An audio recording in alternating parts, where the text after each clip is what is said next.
Gulf ರಾಷ್ಟ್ರಗಳಿಗೆ travel ಮಾಡುವವರು ಮತ್ತು ಗಲ್ಫ್ ರಾಷ್ಟ್ರಗಳಿಂದ ಭಾರತಕ್ಕೆ ಬರುವವರು ದಯಮಾಡಿ ಗಮನಿಸಿ. ಇವತ್ತಿನ ಘಟನೆ ನಿಮಗೆ ಗೊತ್ತಿದೆ.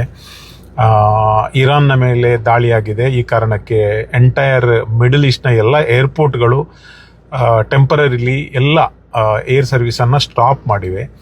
ವಿಶೇಷವಾಗಿ ನಮ್ಮ Gulf countries Kuwait, Saudi, Bahrain, Doha, Qatar, UAE, Oman, so ಎಲ್ಲ ಕಂಟ್ರಿಗಳು ಏನು ತನ್ನ ಏರ್ ಸ್ಪೇಸನ್ನು ಕ್ಲೋಸ್ ಮಾಡಿವೆ.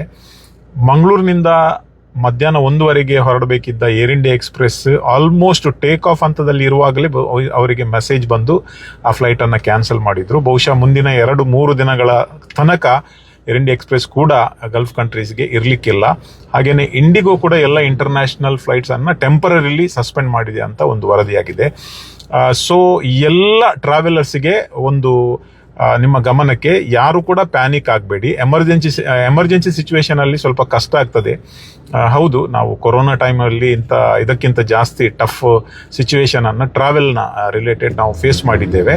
ಸೊ ನಿಮಗೆ ಒಂದು ವೇಳೆ ನಿಮ್ಮ ಟಿಕೆಟ್ ಇವತ್ತು ನಾಳೆ ನಾಡ್ದು ಇದ್ರೆ ವಿದೌಟ್ ಚೆಕಿಂಗ್ ಒಂದು ವೇಳೆ ನಿಮಗೆ ಅರ್ಜೆಂಟ್ ಎಮರ್ಜೆನ್ಸಿ ಟ್ರಾವೆಲ್ ಇದ್ದಲ್ಲಿ ನಿಮ್ಮ ಏರ್ಲೈನ್ಗೆ ಕಾಲ್ ಮಾಡಿ ಕನ್ಫರ್ಮ್ ಮಾಡಿ ನಂತರನೇ ಏರ್ಪೋರ್ಟಿಗೆ ಹೋಗಿ. ಅದರ ಮೊದಲು ಹೋಗಿ ನೀವು ವಾಪಸ್ ಬರಬೇಡಿ ಅಥವಾ ಇನ್ಕನ್ವೀನಿಯನ್ಸ್ ನಿಮಗೆ ಆಗಬಾರ್ದು.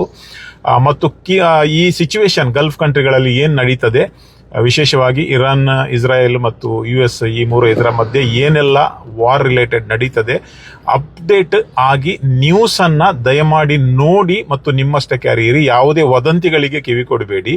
ಅಥೆಂಟಿಕ್ ನ್ಯೂಸನ್ನು ಮಾತ್ರ ಕೇಳಿ. ಅದನ್ನು ಒಂದು ವೇಳೆ ನಿಮಗೆ ಡೌಟ್ ಇದ್ರೆ ಯಾರ ಹತ್ರ ಆದರೂ ಕೇಳಿ. ಈ ಟೈಮು ವದಂತಿಗಳನ್ನು ಹರಡಿಸುವಂಥ ಒಂದು ಸಮಯ. ಕೆಲವರು ವಿಕೃತರು ಇರ್ತಾರೆ, ಇದರಿಂದ ಏನು ಮೆಸೇಜನ್ನು, ಫೇಕ್ ನ್ಯೂಸನ್ನು ಎಲ್ಲ ಮಾಡಿ ಸಂತೋಷ ಪಡುವವರು. ಅದರಿಂದ ನೀವು ದೂರ ಇರಿ. ಯಾರು ಕೂಡ ಪ್ಯಾನಿಕ್ ಆಗಬೇಡಿ. ಡೆಫಿನೆಟ್ಲಿ ಇದು ಲಾಂಗ್ ಟೈಮ್ಗೆ ಹೋಗುವುದಿಲ್ಲ. ವೆರಿ ಶಾರ್ಟ್ ಟೈಮ್ ಇದು ಕ್ಲೋಸ್ ಆಗ್ತದೆ, ಮತ್ತೆ ನಾರ್ಮಲ್ಸಿಗೆ ಮತ್ತೆ ಸಿಚುವೇಶನ್ ಬರ್ತದೆ. So don't worry and all the best.